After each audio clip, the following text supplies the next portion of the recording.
سلوا التاريخ كم مجدا سطرنا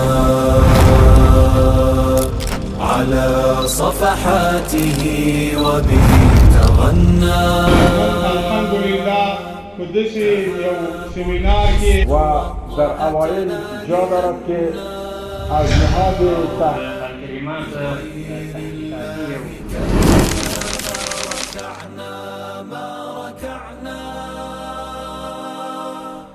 دوهم اختلاف دا سیاسي اختلاف و.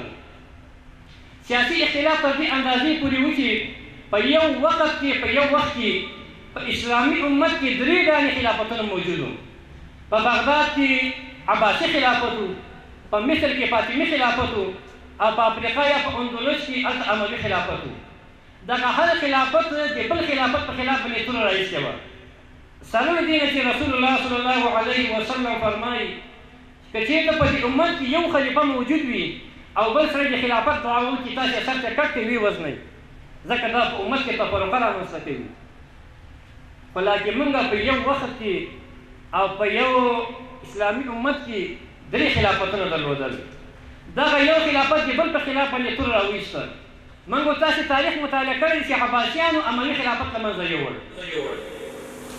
د ابو مسلم خراساني د تورې په زور باندې عباسیان په دې باندې وتوانېدل چې اموي خلافت له منځه یوسي. دغه چې فاطمي خلافت یې دواړو په جګړه اخته و. بیا په داخل دې خلافتونه کې په اندلس کې په غرناطه کې یو خلافت و، په اشبیله کې بل خلافت و، په قرطبه کې بل خلافت و، او دغه چې په نورو ولایتونو کې نور خلافتونه و. دغه هر خلافت د بل په خلاف باندې تور راایستې وه. یو د بل سره داسې جنګېدل چې د وخت مسیحیانو به احمد ته هم کومک ورکوه او محمود ته یې هم ورکوه. دواړو ډلو مسلمانانو سره کومک کوه او دومره په خپل کې سره وجنګول چې داسې وخت راغی چې بیا فریدینان او ازابیلیان په اندلس کې دا سره یو شول، خپله کې نکاح هم وکړله او بیا د اسلامي امت او د مسلمانانو اندلس څخه بېسړل او په سپینه ورځ باندې په لمر کې د اسلام توغ او د اسلام بیرغ د الحمرا هغه هسکې ماڼۍ نه په ځمکه باندې ګزار کړ، خپل صلیب چې د سپینو زرو جوړ دی هلته هسک کړ. مسلمانان په هغه وخت کې زړه چیغې یې کولې، فریاد یې کوو، لکن لاس له لاس خطا و، وخت تېر و، دې زړه هېڅ ګټه نه سو رسولی.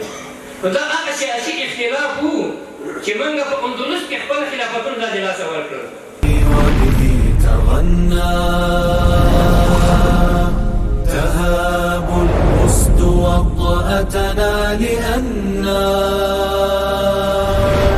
لغير الله كلا ما ركعنا.